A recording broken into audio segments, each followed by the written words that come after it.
Good morning, and welcome to panel number 3.9, Investigation versus Entrapment, Undercover Operations in Extremist Organizations. My name is Tim Lewis.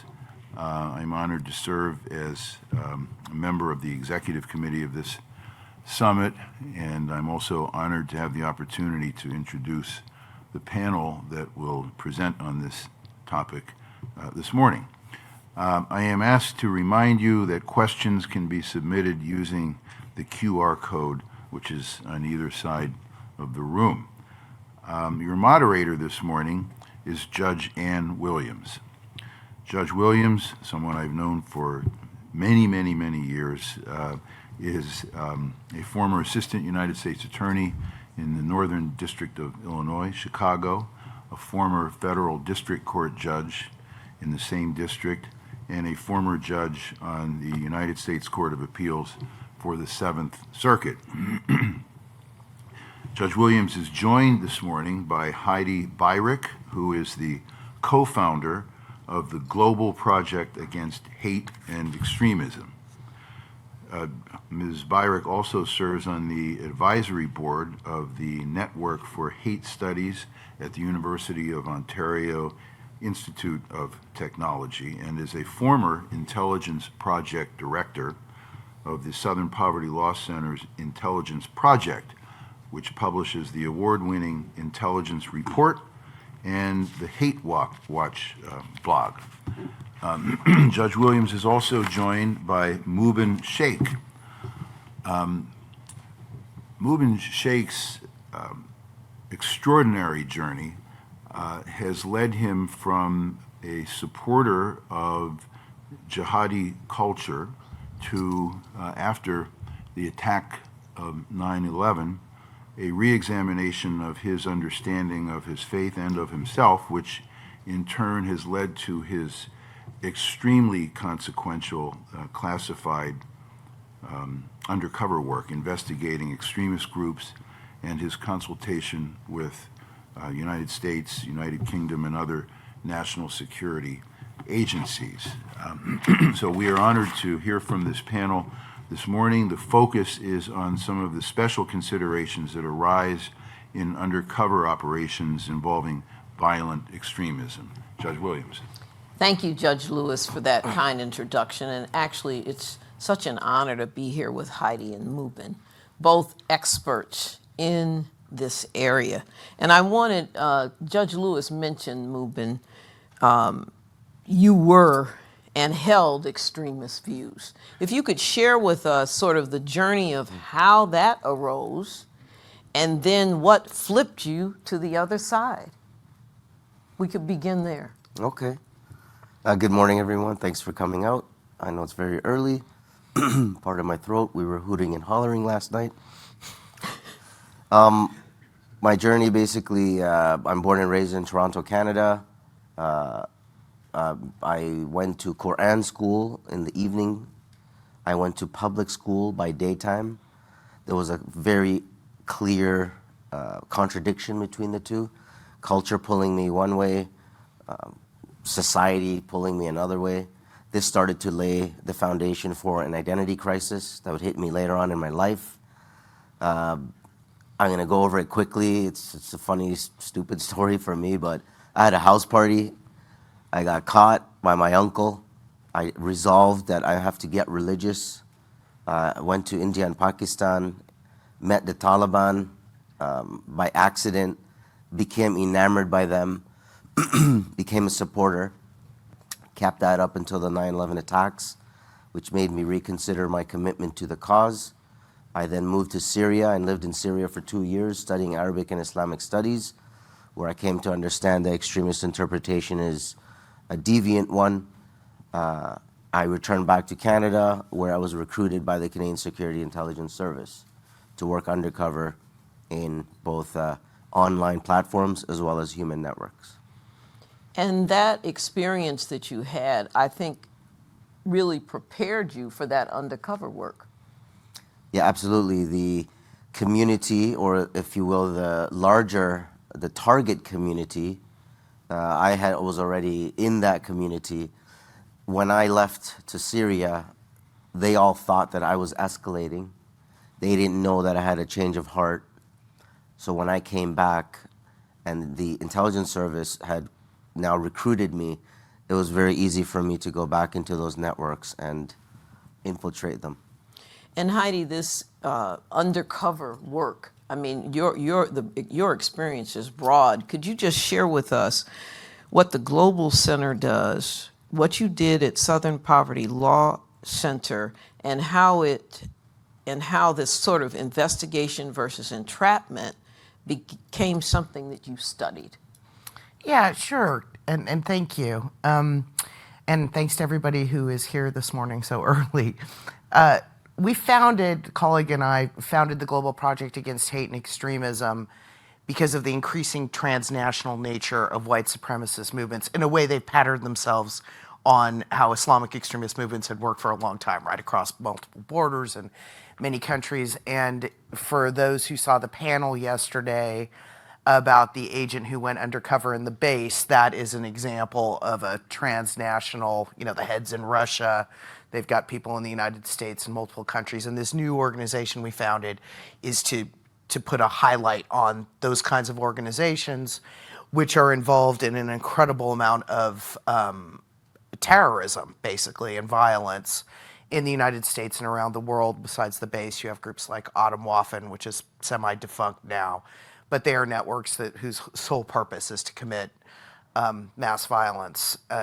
We also look at ideologies like the Great Replacement conspiracy theory, which inspired the shooter here in Pittsburgh and in El Paso and many places around the world, including Christchurch. And the goal is to try to push back against these ideas and do things that can help remedy that.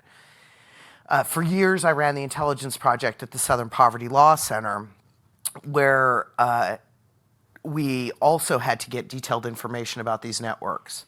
And frankly, in the early 2000s, much of that work had to be done by being in the groups. This was pre-social media. There weren't online networks to infiltrate like you have now. The world has changed. You had to essentially be there or read the literature, which you had to get by knowing these people, right? It wasn't like, they're just going to send something to your house to be able to track white supremacist movements. So we had a lot of experience either as functioning journalists or undercover operatives attending things like National Alliance events. That was a big, scary neo-Nazi group that's now down to just a few members. And actually, in my early years at the Law Center, the first maybe 5 or 7 where I started as an intern, I did a lot of that work, attending extremist meetings, which people probably don't realize, but they're often held at like the Ramada Inn. I mean, it's not, it's an odd thing. That is how I actually began my undercover career, was at a Council of Conservative Citizens meeting at a Ramada Inn, of all places. And if you wanted to monitor the white supremacist movement, you just had to have that on-the-ground ability. And so I ended up spending quite a bit of time for the purposes of reporting, right? These weren't criminal investigations. It wasn't like what Movin was doing. It was very different, but it was to get a sense of what these groups were up to so you could inform the public. And if you weren't watching those kinds of things, you would, at that time, know very little about what was happening in white supremacy. So it's a little different than criminal work. It was to inform, basically.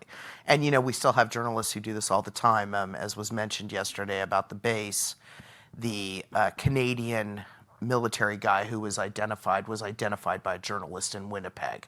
That's how Patrick Matthews from the base was identified, actually. And because of this work that you've done all over the years, you are sometimes an expert witness called in court to testify. Yeah. I most recently served as an expert witness on a case brought by the Lawyers Committee out of Washington, D.C., or that's where their headquarters is, and a law firm, a D.C. law firm, Paul Weiss, again, for their activities burning banners and committing property destruction. This is a civil case at black churches in Washington, D.C. in December of 2020. It was sort of the escalation of the Proud Boys prior to January 6, 2021. It was one of the more violent activities they engaged in. And I've just gained a wealth of knowledge about these organizations over the years because of that. And that work is so important to continue. We're gonna talk about this undercover work and also, you know, the investigation versus entrapment, but I thought I wanted to make sure we're all on the same page in understanding what entrapment is, and so I thought I'd just briefly give you some definitions, and then I'll turn to Mubin to talk about some of the good techniques and the bad techniques in undercover investigations. So a defendant facing a criminal charge can raise as a defense entrapment. It's an affirmative defense, so it's not something that kind of sneaks up on the trial. Defense counsel has to file to the court and say entrapment is going to be our defense. And it has two elements. One, the government induced the defendant to commit the crime, induced the defendant. And two, the defendant was predisposed to commit the crime. If the defendant produces some evidence on these elements, then it's up to the government to prove beyond a reasonable doubt that it didn't induce the defendant to commit the crime, or that the defendant was predisposed based on their background, based on their activities, to commit this crime. In terms of inducement, it means there must be more evidence than just simply showing the government gave the defendant the opportunity to commit the crime. There must also be evidence that the government engaged in additional conduct, like repeated attempts to try to get the defendant to do something illegal, threats by the undercover agent, harassment by someone in the government, promises of reward, or any other conduct that creates a risk that the person, if left alone, would not have committed the crime. And the case law across the United States is pretty uniform, because we did some extensive research since it's been 4 years that I've been on the bench. Wanted to make sure I had that correct. The second prong, predisposition, there must be evidence that the person is presently ready and willing to commit the crime. So sometimes a prior conviction for the same conduct can be relevant, but it's not totally conclusive. A factor that would cut against predisposition is if the defendant was reluctant to engage in criminal activity, but was ultimately persuaded to do it because of the government. On the other hand, if the defendant shows knowledge about how to commit the crime and a willingness to do it, there would be evidence in favor of predisposition. This determination on the two factors is very fact-intensive. The court has to make that initial call whether or not it will allow the defendant to raise entrapment. And once that call has been made and that defense is before the jury, then it's up to the jury to weigh these various factors. So with that understanding, let me turn to you, Mubin. In the cases in which you've acted as an undercover agent, did the defendants raise the defense of entrapment, and was it successful? Mm-hmm. So first of all, I really appreciate this platform because I had to eat a lot of criticism over my work. So when I was working with the intelligence service, none of those cases make it to court. It's not a police/public prosecution. So that just gets shoved into the classified closet. The one case that I then traversed over to the federal police, it was in the Canadian context. It was a big case. 18 individuals were arrested. There were 4 years and 5 different legal hearings. So we have a youth preliminary hearing. I don't know what you guys call that, where they entertain whether there's enough evidence for it to go to trial. The probable cause hearing. Okay. So here in the U.S., there can be a hearing where typically the agent will testify about the various facts that they've gleaned. If there is not a grand jury proceeding, you can go straight to indictment in some instances. It depends on the state, depends on what jurisdiction it is. Go ahead, Ruben. Okay. Well, we had 5 different legal hearings: a youth preliminary hearing, an adult preliminary hearing, a trial by judge only, and then what we call the abusive process motion. And this is where the entrapment argument is heard. And then finally, there was a jury trial with 3 remaining suspects. So I went through that entire process. So I was accused of entrapment. Because And would you give us a little nutshell summary of the case? Yes. So they can put that in context. Okay, so with the intelligence service, it was like any other day. I was tasked to infiltrate this group of individuals. I confirmed, or I reported back to the intel service that they were planning, catastrophic terrorist attacks in Canada. So this now became a police investigation. Sorry, because in Canada, in the Canadian context, domestic security intelligence is done by CSIS. The federal policing is done by the RCMP. So in the U.S., the FBI does both. So we just have a split. So like those little initials, could you tell us what Oh, that I'm sorry. means? Yeah, I'm assuming everyone. The alphabet soup thing? Of course. So CSIS is a Canadian Security Intelligence Service, and the RCMP is a Royal Canadian Mounted Police. So once I had to traverse over to the police because it became a police investigation. That ran for 6 months, where these individuals were increasingly bringing themselves to a level of capability where they could commit these attacks. So And give me the facts on that. Increasing capability. What do you mean by that? So when I first infiltrated that group, they made known of their, I would call it a high-level goal. In honesty, I would say their reach exceeded their grasp. I don't believe any of them could have pulled off what they wanted to pull off, but it could have very easily gone into different pathways. You've seen these in other groups where the group falls apart, but 2 or 3 core members will continue on to commit a different kind of attack, right? Like a B-level attack or something. So they made known their intent. They took steps to realize that. So, for example, in the winter months, we went camping.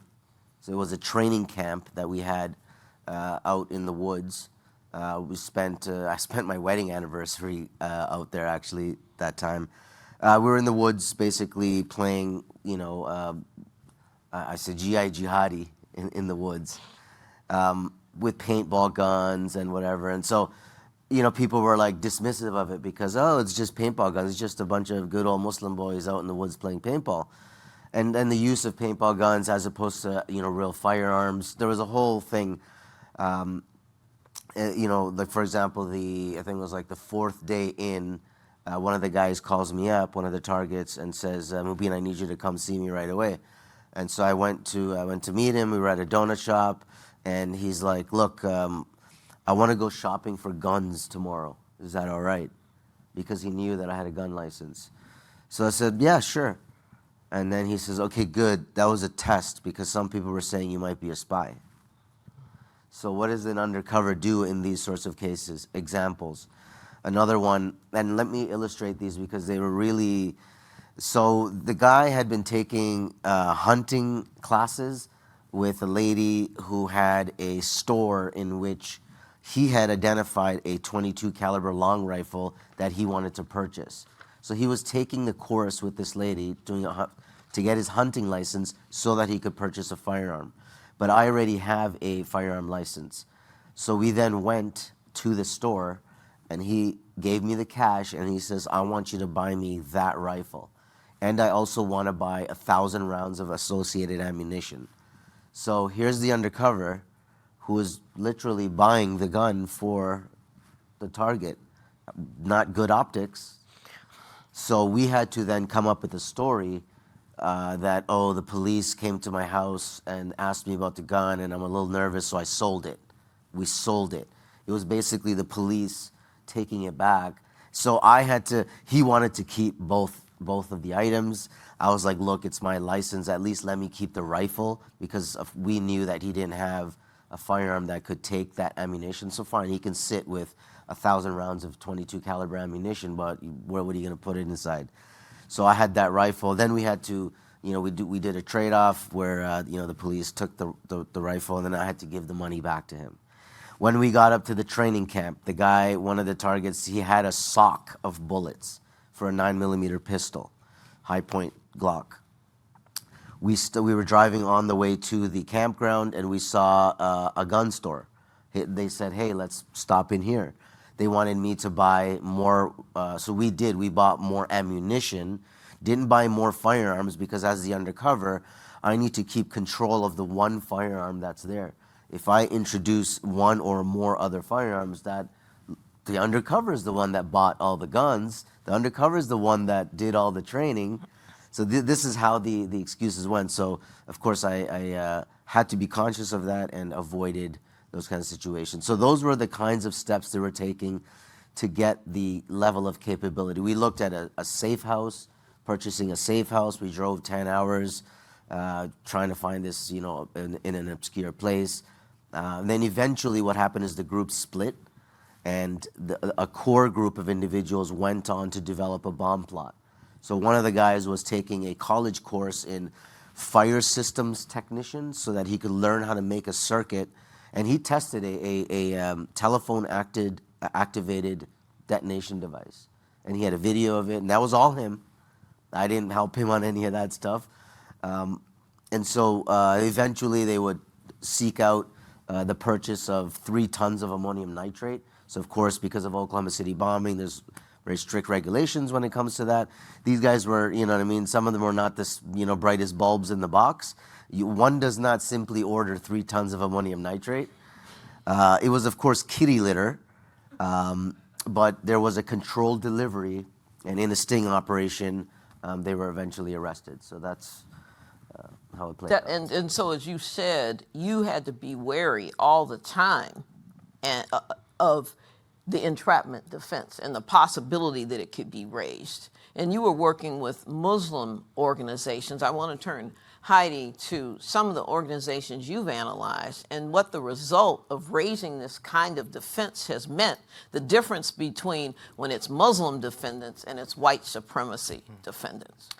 Well, there has been a pattern in cases against American extremist groups recently where quite a few of them have either completely fallen apart or partially fallen apart on the basis of entrapment defenses. So, for example, there was a big case against a group called the Hutari Militia probably 4 or 5 years ago, in which these militia members who were partly like a family, right, it was kind of like an extended family situation, who had done a lot of training with weapons, that kind of thing, but not with paintballs, right? Like you're talking about. It's America, there's a lot of guns. Exactly. And had talked about killing judges and police officers. And the group was infiltrated by, I think it might have been 2 federal informants. And when this case went, and then they were charged with the threats and some possession issues around weapons and so on. When the case went to trial, the jury didn't buy the government's argument. They felt that the government had essentially enticed that these people were just sort of talking, right? They were, there was no plan, there was no capability to actually carry out what they were talking about doing. It was a lot of drunken talk, and that the undercovers had essentially influenced them to go further in terms of planning and threats, and so it basically encouraged the behavior, and that these were just a bunch of good old boys, and if you'd left them alone, they would have been around the fire camp saying these things, but never could have gotten anywhere with these activities. So that case completely fell apart. It's interesting, though, I think a couple of the defendants did end up pleading guilty to some of the weapons charges. So in a way, if you were concerned about the Hutari Militia, you kind of took them off the board, at least in terms of being able to have access to firearms, although the larger case fell apart. That pattern, a very similar pattern, happened recently with the case involving another militia group that planned to kidnap Governor Whitmer. Now, this is very recent, I think in 2020. In that case, she was in what state? Michigan? Michigan, yes, right. Michigan, which has had terrible problems with militias, has had its Capitol building stormed. It's still in fact, Lansing, Michigan, along with Phoenix, Arizona, are the 2 places where the most armed rallies have occurred in the last 12 months, which doesn't bode well for elections coming up, right? Because they're battleground states. In the Whitmer case, a couple of the defendants also got off almost in the pattern like the Hutari, that they were talking a bunch of stuff, but they weren't going to actually do it. 2 people were convicted in that case. And there have been others. When a group of largely militia-type people as well took over a state park in Oregon, Malheur National Wildlife Reserve, in I think it was 2015 or 2016, and held that place for I don't know, it was 60 days.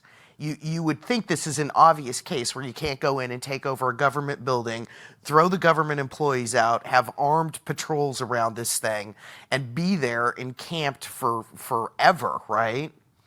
In that case, many of those people also got off. And many people will argue in the case of Malheur, first of all, they would say if those had been Islamists or any other people of color, the cases would not have fallen apart. And that in a way, in that case, the juries did not sort of fulfill their obligation, that race might have played a factor in letting these folks off. But once again, federal overreach was brought up as one of the problems there. Now, what's interesting, and then there are other cases that have been completely successful. ATF director just talked about plots against the Jewish community and mosques this morning. I mean, there have been a lot of cases that have worked well and relied on undercovers. I mean, I really don't think that you can bring these cases, you need to respect civil liberties and stay within certain boundaries, but you can't stop these things without being able to infiltrate them. You just can't, and the online isn't enough to halt the sort of most scary parts.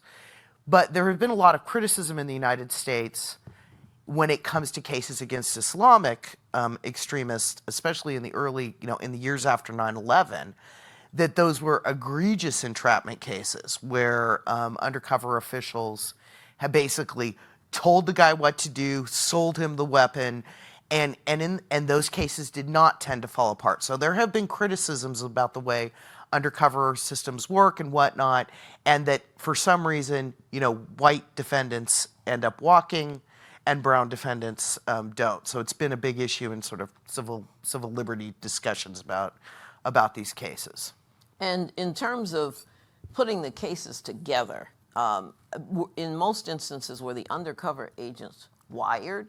Were they wearing a wire? Were the phone conversations monitored? I just want to get a sense of what the evidence in the cases that I'm talking about, exactly. And that's something which then played into the jury having a different interpretation about what had happened with these militia groups that I'm talking about than the government was asserting.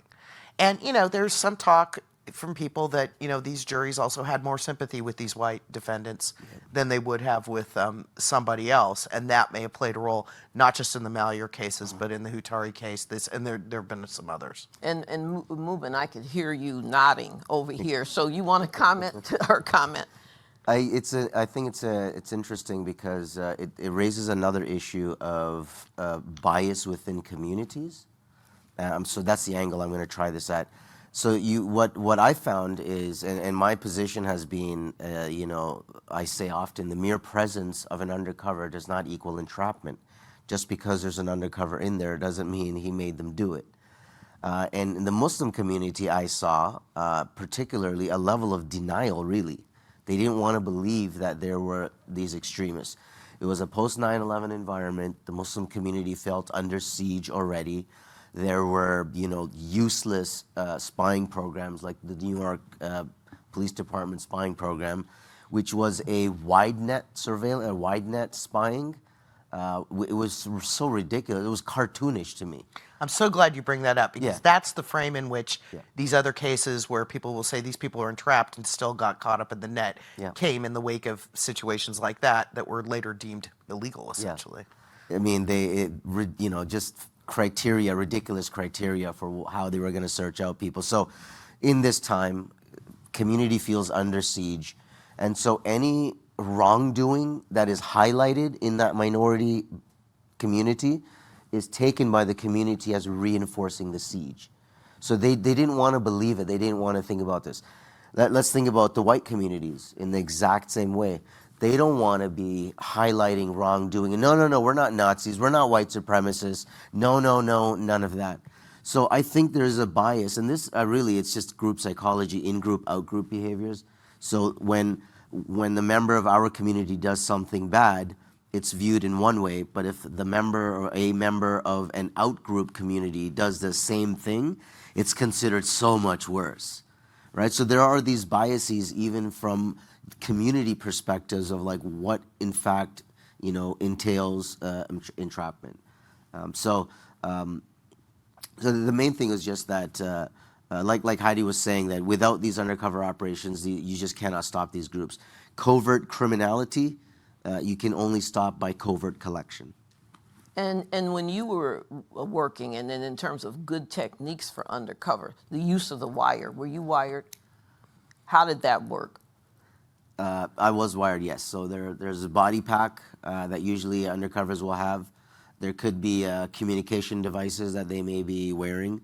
They could be under observation by a cover team, and so there might be body language and body cues that can be used. And oftentimes the vehicle is usually also wired up.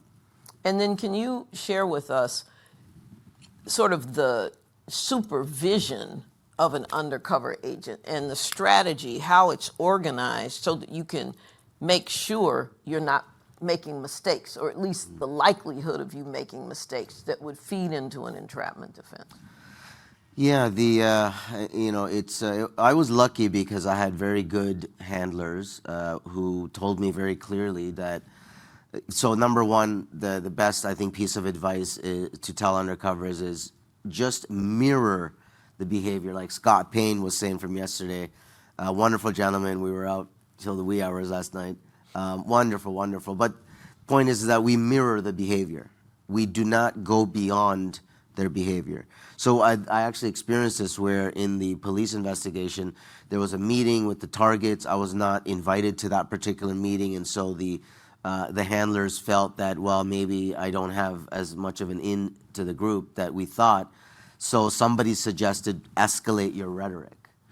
And I actually respectfully declined. I said, I don't want to do that because I don't want to be accused of entrapment, which I got accused of anyway. So there's just no, but in court, it all worked out. Like it was very, I mean, the court made it very clear that there was an overwhelming amount of evidence against these guys. Like it was not entrapment. But it's to match the rhetoric, don't go beyond. When you see, and I tried to be very careful and because Muslim guy, I'm undercover with other Muslims. Like how do I answer for that?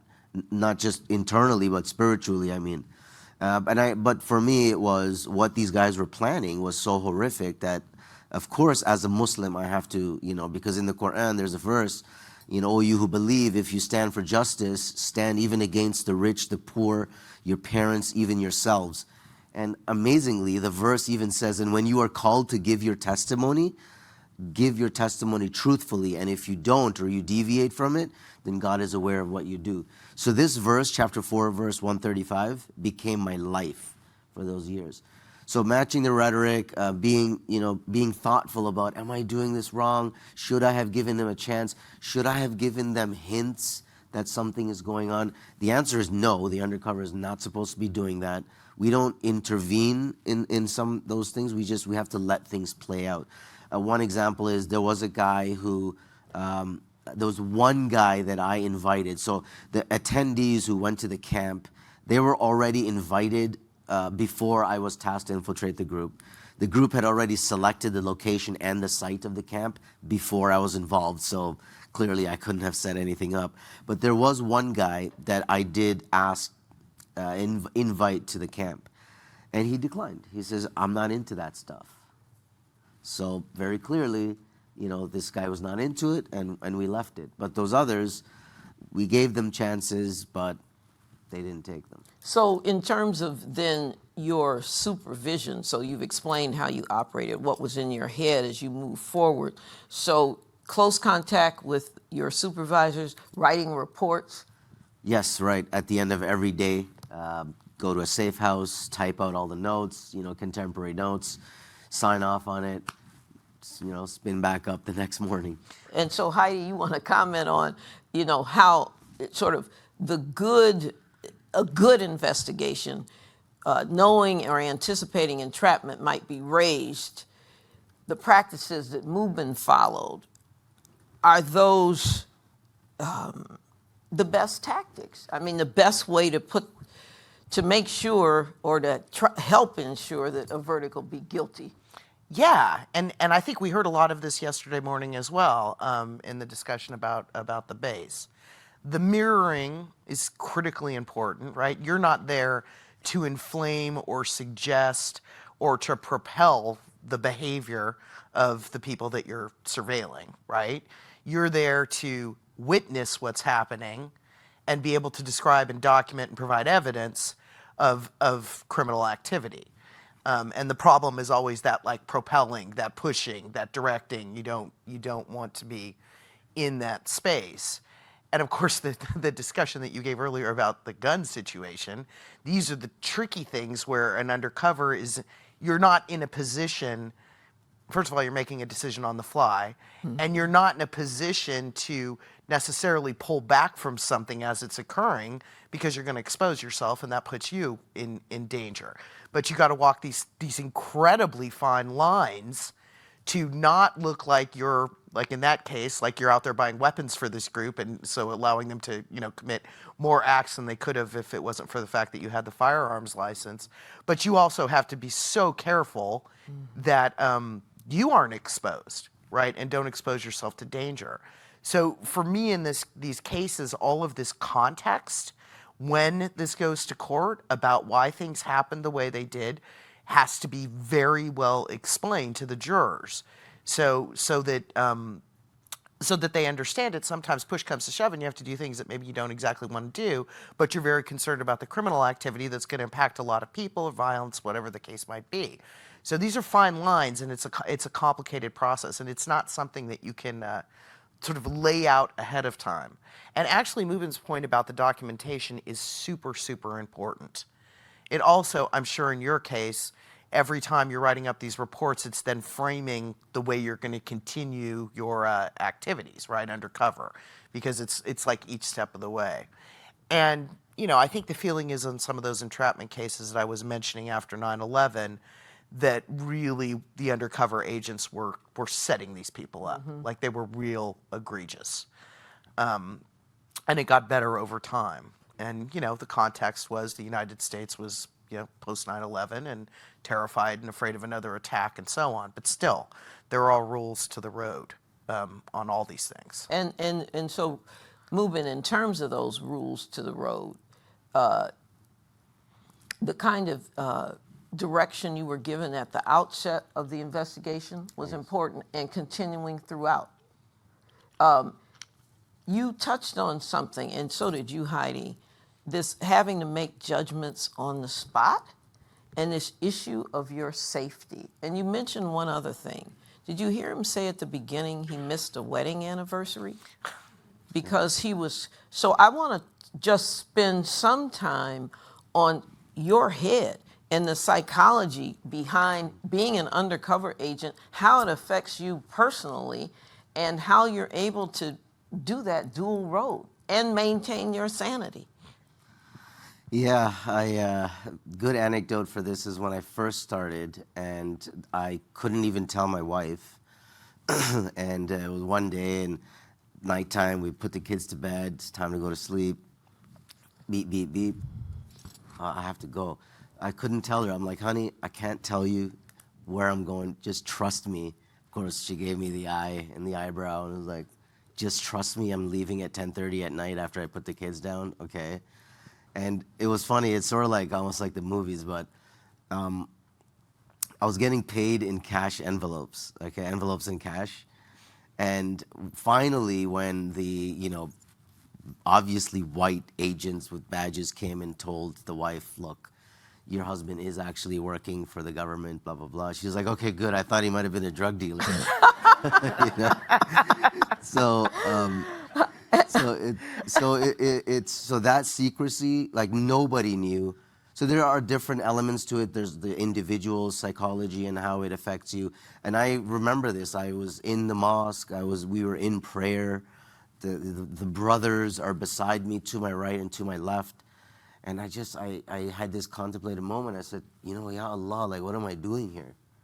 You know, I'm in a mosque. I'm spying on these guys. They think I'm their brother in prayer, but I'm not. I'm catching them.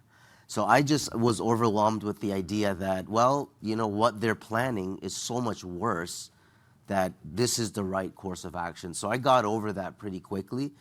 But you do, like even Scott was talking about how you develop relationships with some of these guys. And again, I think it goes to that stereotype of like the terrorist is this like, you know. One dimension. Yeah, exactly. Like, you know, from central casting, this hardcore terrorist, whatever. And in the case that I dealt with, most of them, many of them were young. Like, well, 4 of them were young offenders, under 18.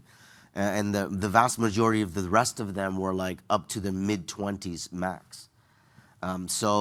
I could see myself in them in my younger years. They were like mirror images of how I used to be.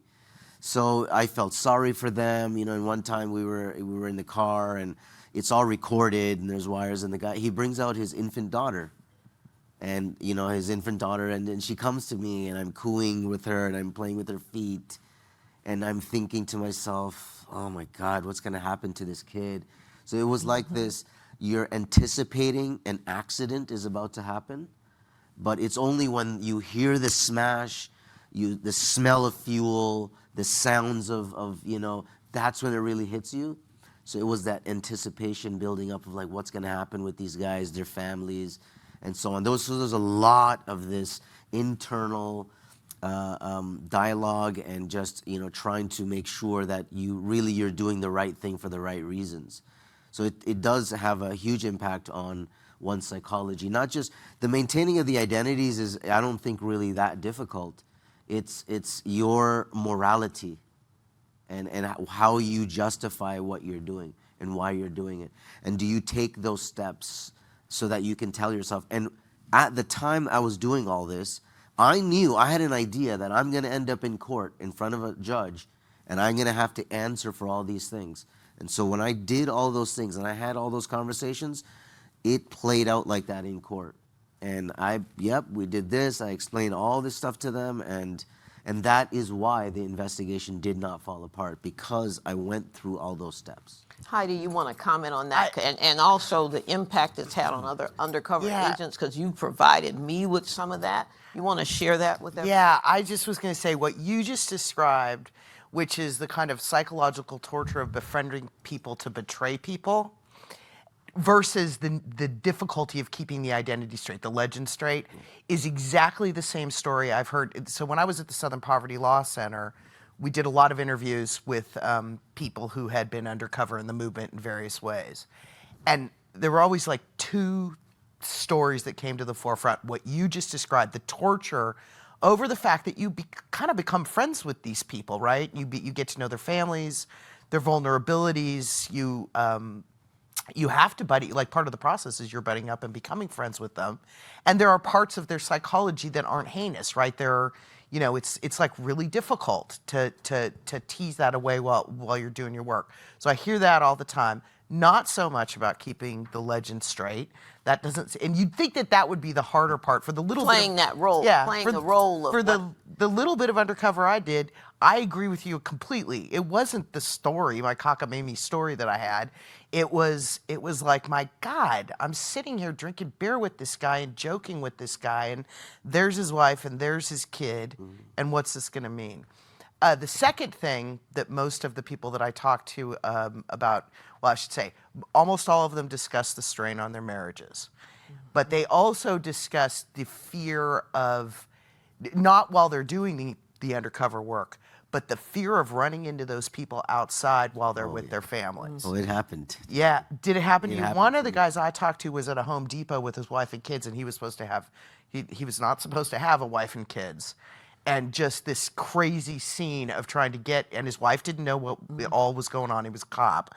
And getting out of that Home Depot and trying to get the kids out of there and being terrified, frankly. I was at the airport waiting for somebody, and a guy saw me and I saw him. Like, we just did and he stopped, he saw me, and he just made a beeline right towards me. And as he's coming, I was like, don't ruin your life right now. Like, don't ruin your life. You know, he just kind of looked me up and down and then just deviated left at the last minute. In fact, even after one time I was coming out of the mosque, and I could see them. There were two guys sitting there, and one guy was there. And as I came down, they all got up at the same time and kind of did that. And it was like, and I saw them, and I just stopped, and I was like, "Hey guys," I was like, "In the mosque, we have a dead washing area for ritual burial, and so I just said to them, brothers, you don't want to do this here. We have a janaza facility.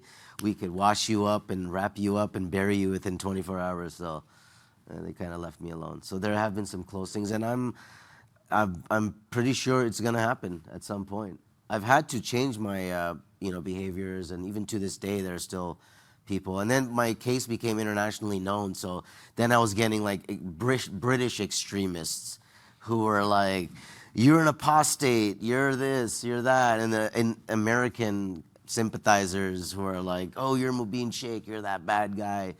So but it's part of the job. Yeah, and you mentioned, you were getting this reaction almost from a global audience. So Heidi, could you also talk about online and the impact it's had? As you said, it's not enough to just be online chatter. There has to be some step or some action. Yeah, you have to. The online space, you already described it, Mubin. The online space is a way in. We heard that yesterday with the base while Scott was being interviewed, right, by Nazaro, and frankly, that was too easy to get in. That was like, I was shocked. Nowadays, that tends to be like a pattern, right? You start in an online space, you make your name there, you make contact there, especially when there are these big transnational sprawling organizations where people are all over the place. But people are still joining these groups without going through that pattern, because you know that you have you're worried about a group that's buying a lot of weapons. I'm talking about in the United States. You get flags, like you said, about explosives materials. So it's like a two-pronged thing, but the online is there in a way that didn't used to exist. And of course, for all of us who are doing open source research just to expose what's happening in these groups, the online Which means space. open source. Open source means accessing their online activity that is basically on Facebook pages or Telegram. It's relatively open or slightly closed, right? Where you might have to log into something, but they're not checking your identities. For people who are doing that, the online space is where you really, and you'd be shocked, these people are putting bomb manuals up online. They're telling you where to go to get deeper connected with something. They're driving you to sort of darker spaces of the web. So all that has to be looked at. And now when criminal cases are brought, it's a mixture of evidence, oftentimes from the online space, plus the undercover that lays out the case. So it's a vital area. And I'll just say this about the online space too. Part of the reason why we have so much of this right now is because of the online space. Mm-hmm. In the 1990s, if you wanted to talk to a Klan member, how do you find them? They're not in the phone book. They're not. You can't. There's no way to get at them. And now, of course, that's completely 2 minutes and you can. And you're there. So I often say the internet is a blessing and a curse. I mean, because they're blessings because we can communicate now and we can see things that we had never been able to experience. But on the other hand, yes, go ahead. It's a double-edged sword with no handle, pun intended. It's the biggest radicalizing force into extremism that's ever existed. In the early 2000s, when I started doing my work, it was through infiltrating password-protected chat forums. So you needed to have a contact, a physical contact, who would give you the password on a piece of paper, and then you could access that website. And then it was the mechanisms of how people were getting recruited and taking somebody who was online and then bringing them offline. So it's like, okay, you got the password, we know that you're definitely connected to somebody. Let's meet at this spot, in our place. And what the internet's done now is that it has accelerated that process. People can contact, encrypted communications, instantaneous communications. You don't need to leave your house at all. And often they don't. And especially with COVID, when people were just staying home all the time, as it was already, it's not that that we necessarily saw an increase in radicalization. I don't know, because sometimes there's a misunderstanding. People don't go on the internet, see something, and then get radicalized. They are radicalized, and they go online seeking out what they already believe. So it's now so much easier. Now it's just downloaded straight into your phone. Everybody's got a phone everywhere, and like any piece of technology, it's going to be exploited by the adversary. And I want to have a couple questions from the audience. I want to get back to this, the family and safety, because the question was, does going undercover make it harder to keep your family safe? Do you ever go to extreme measures to make sure they're safe if you ever got caught? And so sort of that during the situation while you're undercover, and I'd also like you to talk about the aftermath, because often undercover agents have to actually leave town. Very quickly, I had to train my kids to remember the last 3 digits of license plates, makes, and models of the cars. I had to explain to them, if you're out and anyone ever pulls up or stops and say, "Hey, are you Mubin Sheikh's kid?" to deny it, to get the information, ID the person, blah, blah, blah, and let me know right away. We homeschooled our kids for many years. So in one sense, they were protected because they were not in the local public school system. So that was like an insulating effect for me. And the other one was that I was moving all the time. In one case where I was living at, in one place that I was living at, to the Target, and his wife and his daughter in the stroller came to my house. And now he knows where I live. And he knows the layout of my house, and he knows. So I had to take a number of measures to, try to mitigate any negative actions that would have came from that. And then by the grace of God, nothing happened. So, Heidi, you want to comment on that? It's just the same fallout that I've heard from so many people who have gone undercover, and sometimes their marriages they don't make it, right, because the strain is so intense or the danger is so high. It's a really difficult job, and it comes at a high cost to protect the rest of us. Yeah, and we're very, so, very fulfilling. Yeah, but and so grateful. I mean, seeing this window into this world, aren't we grateful there are people like Mubin that are willing to do this? And Mubin, you said the last 3 numbers of the license plate, you had the kids memorize those because? Well, it's easier when you have the make and model. In the Canadian context anyway, it's just easier to identify the vehicle, and it's fewer numbers. The first 4, there are 4 numbers, and the latter have 3 numbers, and so it's just fewer numbers to memorize. Especially young, little kids. Like, my kids were really young, and like 5, 6, 7, 8 years old, and like, this is what you need to do. And I had to be very serious about it. Like, they knew, and I'd always ask them, like, anything happened? Did you see a car go by? This and that. They're not. Another thing I'm sure, Heidi, you've learned is the hypervigilance that develops. Yeah, you're on alert all the time. All the time. Which is super stressful. It's hard on your body, too. Well, I don't know. Like, I still have this kind of, not hypervigilance, I'm going to call it enhanced situational awareness. Yeah, well, that's what they call it, situational awareness. Yeah. But I very enhanced, I'm sure. Yeah, it's just, I still do it. I do look to see where are my exits. And this is really, I mean, I know it's kind of bleeding into the personal space, but it really is, especially now with active shooters and you don't know where the threats, you might want to look into those sorts of things, looking to see where's the entrance and the exit. Am I near a concrete block? When ISIS was using truck attacks and vehicle attacks, this was some of the advice that we were giving to people, is that these are the kinds of structures you want to be around, right? Like solid concrete blocks. Even in the case of an active shooter, you'll be adequately protected from those sorts of things. For me, it obviously went to a whole different direction, because I was like, okay, there's the back entrance of the kitchen. There's a bathroom in the window that I could escape from if I needed to, in the more active investigation. You don't look at a room like a regular person looks at a room. No. I just can't anymore. It's just a normal operating. Heidi, you're, some people, well, let us talk about, as Laura says, we want deliverables here. Sort of, what is your ideal situation in an undercover? What kind of training should be given? Is there anything that we can do?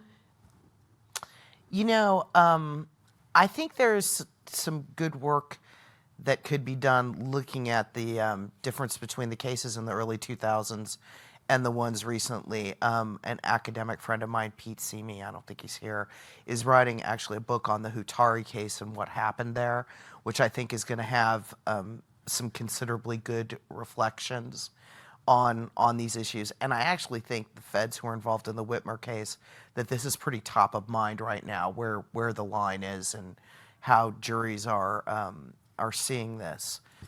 You know, this world lives in a very quiet place, right? You know, the average person doesn't get undercover training. This is all sort of behind closed doors. But I do think the aspects of the cases and the way they went down are something that deserve more investigation. You know, actually, when I was at the Southern Poverty Law Center, we thought about doing a report to look at a series of those cases that fell apart and see what the circumstances were. And I think there's still a lot of work that could be done on that front. And in terms of level of awareness movement, things that we might see. Now, you've told us things to avoid, and you might want to give us a whole list. That would be helpful. But if we spot things, a lot of people in this audience are on the internet. How should they, what can they do? Mm-hmm. I think, you're limited in what you can do as just an average, Joe. You come online, you see something, it's like, maybe that is the undercover, You're reporting the undercover to the FBI. And this happened in some of these Islamist cases where, again, egregious, like there were some cases where there were very egregious excesses from the undercover. But if I can quickly reinforce what Heidi was saying about taking that view of those cases and extracting those lessons, I think that would be very, very important and helpful. Please do. Yeah, I think as well the agencies that do this stuff, and again, they're very small number of agencies that do this very specialized police work, that they do actually have somebody or somebody just taking all this in mind, and like while the case is ongoing, to just kind of look at it and say, this is a little weird, maybe do it differently. We're talking about the Whitmer case. So Ty Garbin, we spoke to Ty Garbin, Parents for Peace. He pled guilty. He was one of the individuals that pled guilty. So, on the undercover side, there's not much. Like if you see something, I know it sounds cliche, if you see something, say something. But that is how a lot of plots are interdicted. It's by people who see that this is not normal. This stands out. This is abnormal behavior. I'm not talking about like some ridiculous things of, okay, there was a couple of Muslim guys, I think they stopped to pray their salah on the train. And people thought, oh my God, they're going to blow themselves up now. Right? And it's like, no.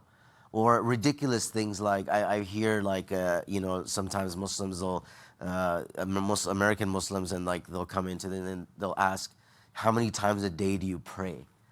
And it's like, what is the correlation from like how many times you pray to like, are you a terrorist? Mm-hmm. So they really need to be more sophisticated in targeted surveillance, not this wide net. Oh, he's got a beard. Well, clearly he's a radical. It's like, no, if you don't know the difference between Sufi and Shia, then and Sunni and Wahhabi, then you're in the wrong line of work, because then what ends up happening is you have these bad cases and these bad techniques, and it makes the whole process look bad. And then people lose the trust in the justice system, and they just throw their hands up and then they just say, well, it's all entrapment anyway. Well, it did happen with the Muslim community because it did go too far at that time period. Craig Monteith is I think he went public. He was an undercover informant. And he made some wild accusations where like they were telling him to sleep with Muslim women in the community and stuff like that. I don't know if that's true or not, but I mean, that better not be something that agents are telling their undercovers. That is just... And the Muslim community was our best friend in rooting out terrorists, so by alienating them, that's right. That was really stupid. Exactly. Not smart. You mentioned movement, and I wanted you to just share with the audience this Parents for Peace organization that you started and the purpose. Yeah, I didn't start it. I'm just happy to be a team member. But basically, parentsforpeace.org. We do the direct interventions with radicalized individuals, giving support to family members. There's a hotline or a helpline that people can call. Parents call it, teachers, social workers. Basically, like, what do we do? You're in Whitey McWhiteville, and the daughter converts to Islam and is now wearing a hijab, which is effectively like a target in certain places. What do I do? Oh my God. Or I think I just saw an ISIS flag in my kid's room. How do I approach this situation? So we help we help do that. It was formed actually by an African American gentleman from Tennessee whose son radicalized, went to Yemen, came back and committed an attack on the a military recruiting center in Arkansas, I think it was. One soldier was killed, another wounded, so he's now serving a life sentence. Carlos Bledsoe or Abdul Hakim Mujahid, they give themselves these honorifics. So he started he realized that there were no support mechanisms for parents and families that were experiencing these issues, and so that's what we do now. Yeah, and so it's really the work that organization does is really extraordinary. It's something that we need to know about, and we need to let people in the community know about, because people are often saying, what can I do? Final word, Heidi? Well, it would be much better if Parents for Peace caught them before we end up having to use any of the techniques we just talked about today.